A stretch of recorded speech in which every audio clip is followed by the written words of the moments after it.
Hello, Ronnie Figueroa here, and I wanted to just share something, and hopefully this can resonate with a lot of people.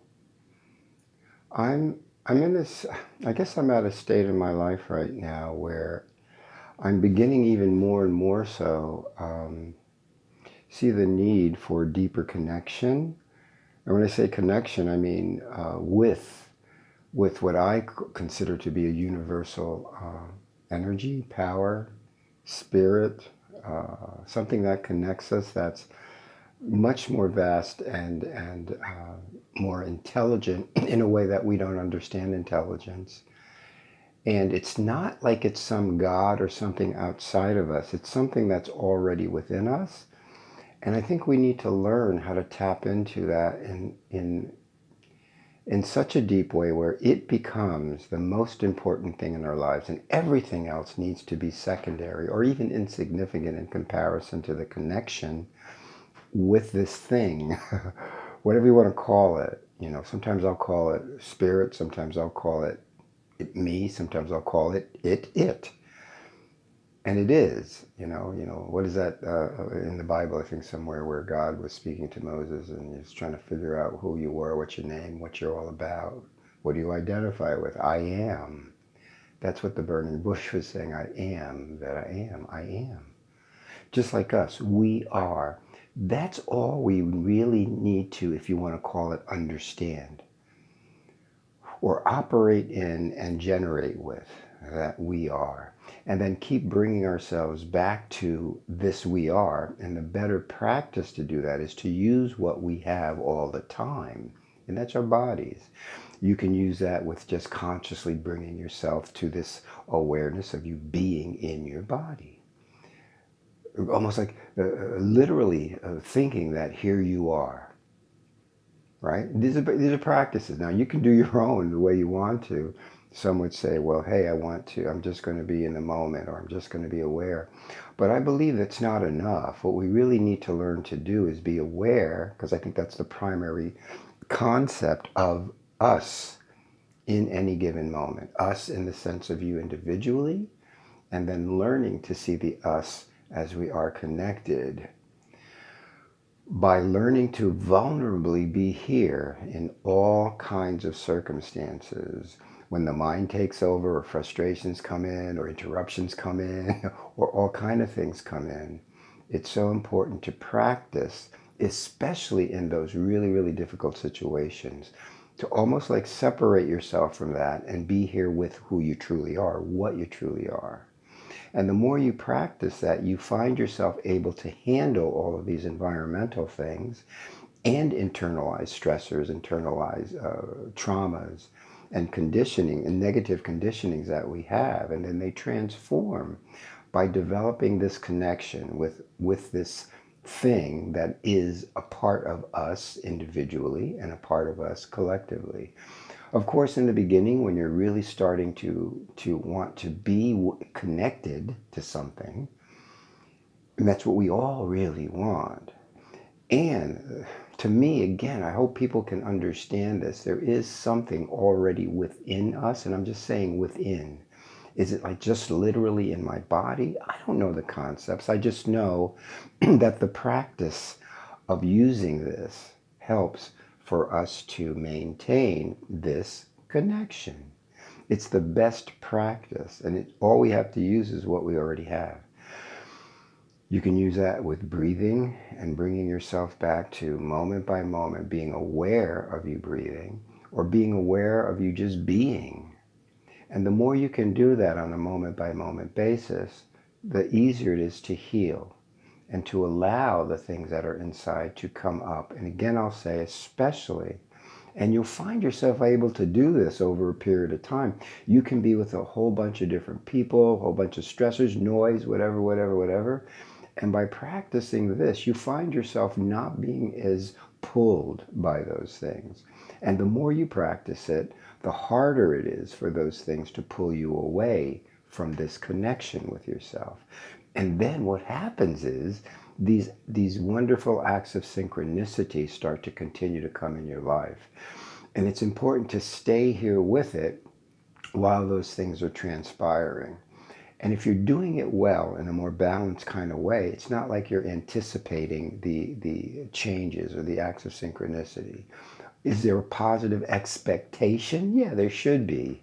I want more joy. I want to be more connected. Yes, but it's not like I want to be connected. I have to be connected. It's more like, yes, I'm here. I'm standing in me in the midst of my realization of who I am right now and what's going on in the world. And the evidential nature, that's what's so cool about this process.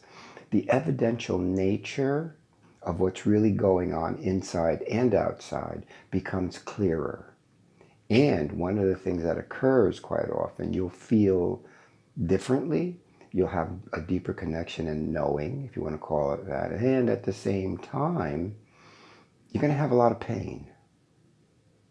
But you'll have pain and suffering along with this deep connection of reality. And when you get that, excuse me, I'm a little bit hoarse. When you get that, you become more connected with everything, with everybody, with yourself and the world. You feel it more in a real way instead of the pacified, everything's okay kind of way that we have in westernized societies, because we're not in the midst of those things. And it's really important not to wait until you are suffering that much where you're pulled to just be here. And some people will do that. They'll wait and wait and wait, and everything's kind of okay, you know, and I'm praying and I'm meditating, I'm eating my kale, so I must be doing the right thing, I'm donating. But if it's not in your heart where you are truly, truly seeing and feeling, and truly deeply feeling the horrors that are out there, the people who are dying right now as we speak, that along with holding on to and bringing all of this into this spaciousness. And the more you practice that, the negative parts of being overwhelmed and like, oh my God, it starts to dissipate. And then this balance occurs where you're still hurting, but you're hurting with the world, you're hurting with yourself while you're healing yourself and the world. And it becomes an ongoing progression that should be happening quicker. Not this 10, 15, 20, 50 years of, oh, okay, now I've been a monk for this period of time and I've meditated for so many years, so now everything's well and I'm getting better and better and better, because this is the way it's supposed to be. It's supposed to take a lot of time. Bullshit. It's supposed to take less time. And that new agey concept, that religion that has distorted even more than a lot of the major religions that are out there, continue to promote and will so subtly fool us into believing that, oh yeah, you're doing it your own, but make sure you don't say things like you should or would or could or but make sure that you just have this positive flow going all the time. If negativity comes in, replace it with something positive. Oh yes, yes. Oh, it's there, but I'm going to, and then it will go away because you're focusing. No. That's going to just keep this game going on indefinitely and will continue to destroy the world. We need to feel the pain and the horrors that are in us and in the world, and we need to connect with one another within this joyous reality by developing that, yes, first and foremost. But while you're developing it, and here's the thing that again makes it such a to me, what I would call spiritually logical process, you start to find yourself wanting to heal more. You find yourself doing less and less of things outside of yourself because you've got all you need right now, like I say, in your body. And then when you see these acts of synchronicity, that I call acts of synchronicity / miracles, you'll see them more often. And it's really important not to like be anticipating any of it. It's just allowing these things to occur, going with their ups and downs, but as you're connected to this thing and bringing yourself back, and that's the answer, bring yourself back. We know the problems, we know different kind of things we've tried. I'm saying This is the one we need more than anything else. It's in the literature, it's in spiritual philosophies, etc. It's in you. But you've got to learn to tap into it within you and not rely so much on the things outside, as which what we do, because we feel that we feel that will fill the hole that's within us. So I'm going to give you the answer, and I'm going to jump back and forth and keep giving you the answer. All the other words are nice. Hopefully they can help you resonate, but they're simple. It's all very simple. And that, to me, is why it becomes so complicated to us as human beings. All you need to do is bring yourself back to you and be aware of you being with you. Learn to connect with you moment by moment. The mind wanders. Yeah, but I can't do that because I have all these things. Well, okay, bullshit. Great excuses, but they're excuses. We must learn to practice this no matter what anybody else is doing or saying, especially what we are emotionally or cognitively believing even. Apart from this, if you're believing this, fine, you might doubt it, but if you see it to a degree and you keep practicing it, it becomes more and more of a reality. Now there's this, I want to throw this one out too, because there's this aspect that we have as human beings that, well, wait a minute, I don't want to die early. I want to thrive on this. I want to do things for the world and to heal myself. But people are just dropping dead, even like, quote, spiritual people or people who are really connected and healthy. They eat all their kale and everything, and they work out every single day. Yet this person died of COVID. This person died of cancer. This person died of something else. What's going on? Aren't we supposed to live a nice, long, fulfilled life? I don't know.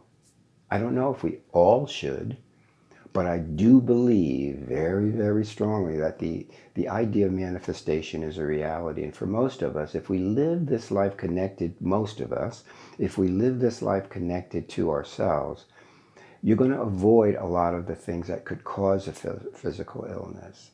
You're going to be able to live longer and healthier and happier, I believe.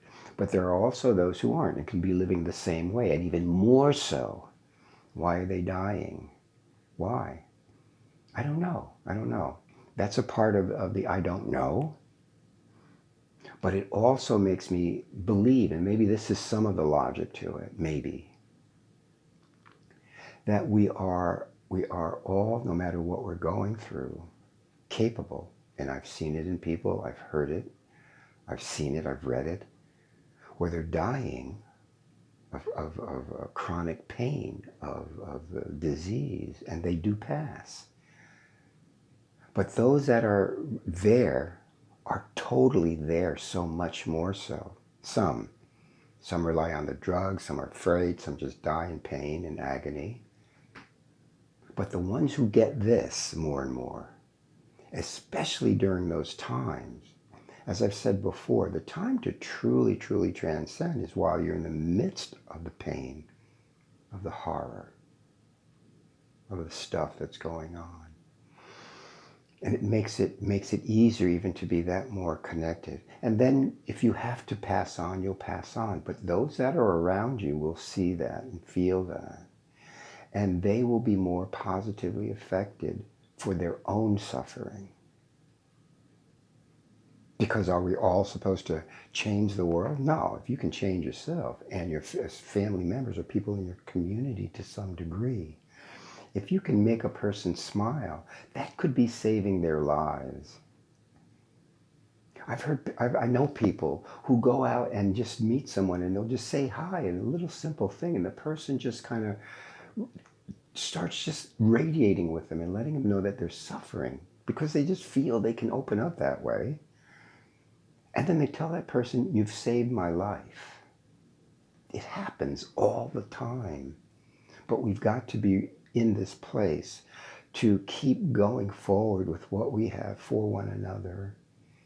With the doubt, yeah, I don't know. And I just told you something. I just don't know a lot of things. But what I believe I know very much so is this connection that we can have. And even as I'm speaking, I'm bringing myself back here in a genuine way. Not in a way where, okay, let me get here so everybody can hear me well. Let me be zen. No, no, no, no, no. I want Ronnie, his insecurities, his fears, his everything to be here at the same time with you. While practicing connecting to this thing, it comes out this way. I don't feel great because of a lot of different reasons and things that are going on in my life. But I feel more whole than I ever have in my in my life. I'm 68 now, and I'm going, whoa, life is still amazing.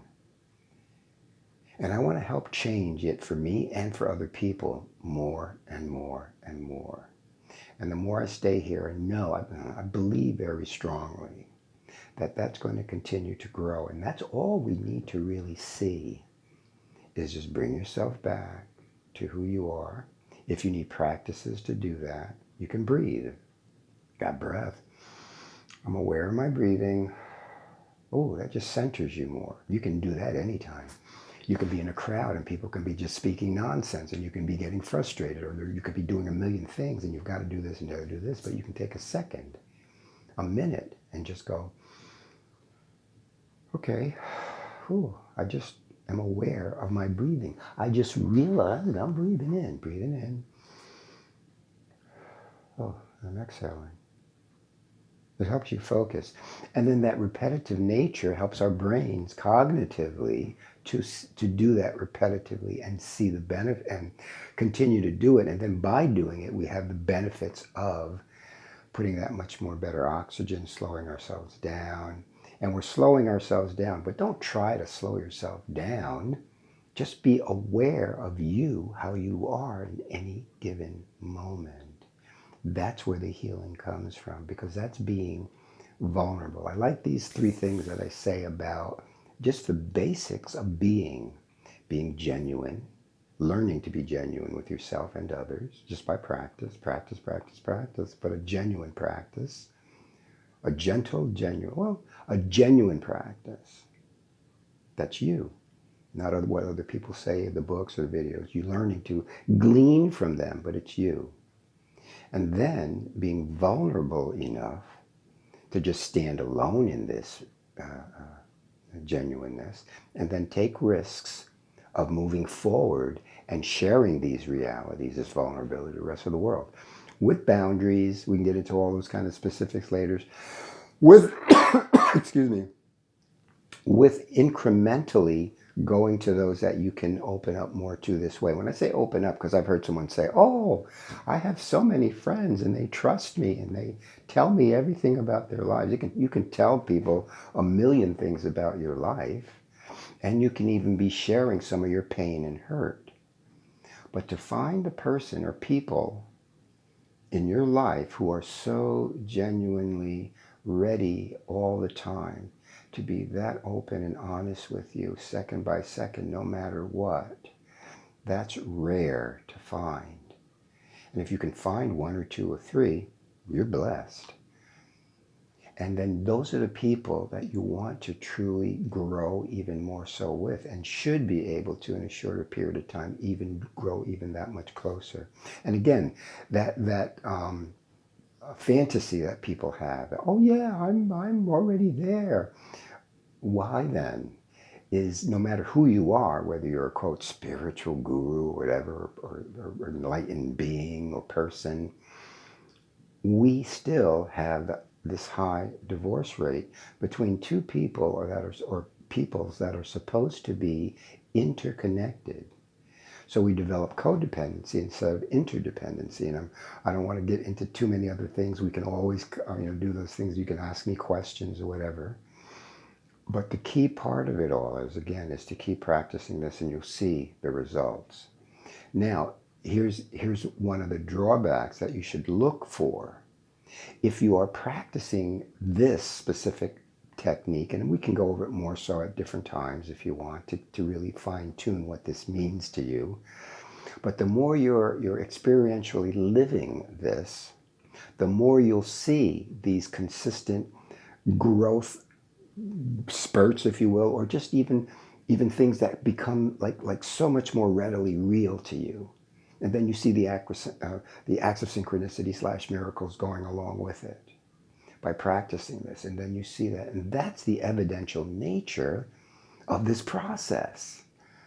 How long should it take? Well, I think for most of us, if you're going 1 year, because time is something, and you can't say to yourself, yeah, more so than any of these things I've done, especially when you're an old fogey like me, that I've done all these years. But now they're starting to make sense. And if you can't say that within that year or so, then you're not doing something right or doing something well. And that's when you need to back up and go, okay, let me glean from maybe others of what I might be missing within me and within this process. And that's where we need each other. Do you take advice from the ones that I said before that are like, yeah, do what you want, doesn't matter? No, we learn to again glean from those that are observationally practicing and living this to its fullest as much as you can find. There's people out there. Google's almost like God, right? Where you can find out so many different good things as well as some really stupid, pacifying, brainwashing things. But learn to do that and keep coming back and not relying on all these things outside of us, because that's what we do. We all have this hole. Some of us, it's just a giant hole. And by connecting this way, it starts to shrink. Is there always going to be some kind of doubt? Or yeah, and when we connect maybe completely, it won't be there. And that as that hole shrinks, it becomes like you're embracing something so unique. And you'll go in and out at times, but by practicing just being here with you, and I just do this physical thing, there's something real about even that touching you, because it's not just a body, it's this vessel. And no matter what it looks like, it's so important. You got to see that.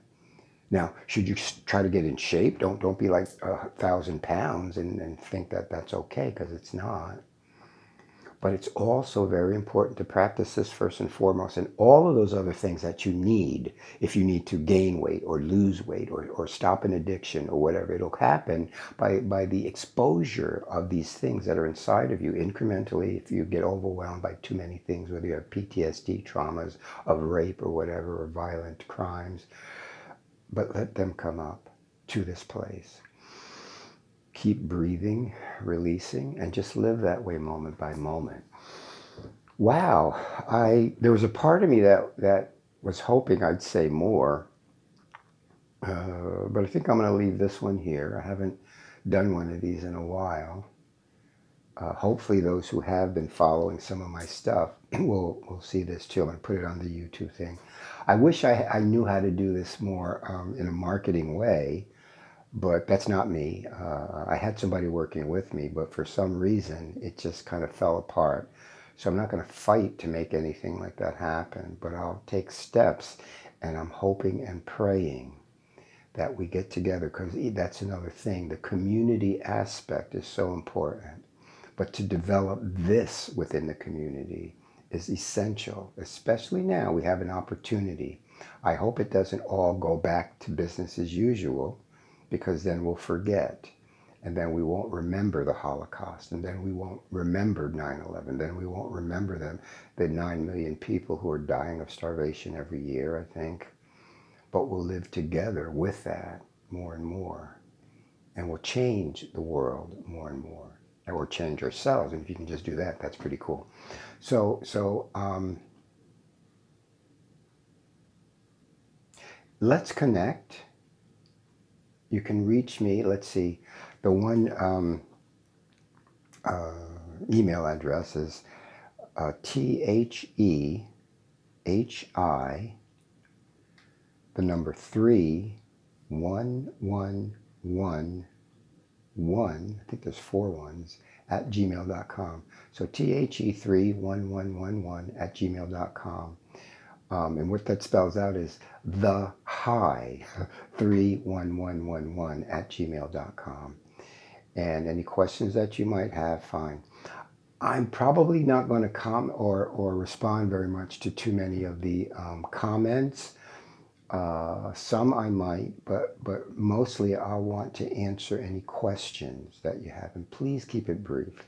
And hopefully you can be helped by the question, by the answers within the questions or whatever. And keep healing you. And let's get together and really do something dramatic, something big, if not with others or without the whole world, within ourselves, because we can all do that. Okay? Okay. Bye.